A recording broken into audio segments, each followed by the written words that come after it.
శ్రీరామలింగేశ్వర స్వామి దేవస్థానం ఎండోమెంట్స్కి సంబంధించింది. ఈ ఆలయము ఈ కళ్యాణ మహోత్సవాలు గత 60 సంవత్సరాల నుంచి కనీసంగా నాకు తెలిసి మేము 50 సంవత్సరాల నుంచి కార్యక్రమాలు ఇక్కడ జరుగుతున్నాయి. ఎవ్రీ ఇయర్ ఘనంగా ఇంకా ఘనంగా జరుగుతున్నాయి. ఇవాళ 1500 నుంచి 2000 మంది వరకు కళ్యాణానికి అటెండ్ చేశారు.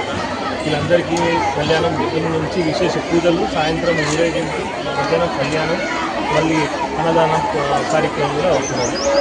ఇక్కడికి ప్రకాష్ నగర్ వాసులు ప్రతి ఇంటి నుంచి ఒక్కరైనా ఇవాళ ఇక్కడికి వచ్చింది. చాలా సంతోషం. శ్రీరాముని అనుగ్రహం వీరిపైన ఉండాలి, ఎక్కువ ఎల్లప్పుడూ ఉండి సుఖ సంతోషాలు ఉండాలి. నాకు తెలిసి 50 సంవత్సరాల నుంచి నేను చిన్న ఉన్నప్పటి నుంచి చూస్తున్నాను. ఈ కార్యక్రమం ఇప్పుడు ఘనంగా జరుగుతుంది.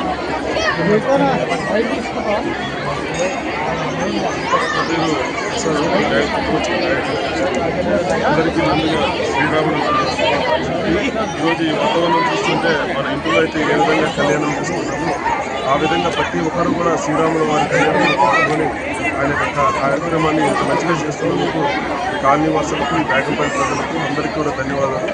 అందరూ కూడా శ్రీరాములు అదిన ఆశిస్తున్న అందరూ మాకు ఈ అవకాశం ఇచ్చినందుకు అందరూ కూడా ధన్యవాదాలు.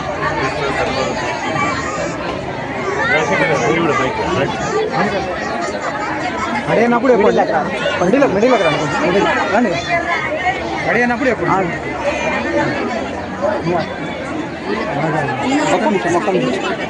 ఒక్క నిమిషం ఓకే. ప్రకాష్ నగర్ రామలింగేశ్వర స్వామి గుడిలో శ్రీరామనవమి కళ్యాణం అని చెప్పన్నది చాలా పెద్ద ఉత్సవం లాంటిది. మాకు ఎన్నో సంవత్సరాలుగా ఎంతో భక్తితోటి ఎంతమంది భక్తుల్ని చూస్తున్నారో కాలనీ మొత్తం తరలి వస్తుంది. ఇది ఒక పెద్ద ఉత్సవము. ఆ శ్రీరాముడు అందరినీ చల్లగా చూసి కాపాడి అందరికీ ఆయురారోగ్యాలు, ఐశ్వర్యాలు ప్రసాదించాలని కోరుతూ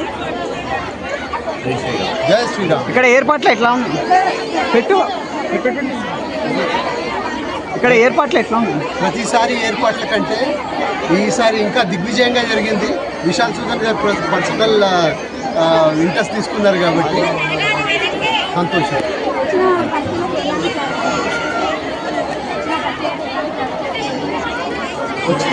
వచ్చిన భక్తులు అందరూ అన్నప్రసాదాలు ఉన్నాయండి. అందరూ క్యూ లైన్లో వెళ్ళి అందరూ అన్నప్రసాదం, దేవుని ప్రసాదం తీసుకోవాలని చెప్పనేసి కోరుతున్నాము. ఒక క్రమశిక్షణ, ఒక క్యూ అన్నది పాటించాలి. ఇది ప్రసాదం కాబట్టి భక్తితోటి తీసుకోవాలి అని చెప్పన్నది. సో దట్ చిన్నపిల్లలు, లేడీస్కి సపరేట్గా కౌంటర్ ఉందండి, అది ఉపయోగించుకోవాలి.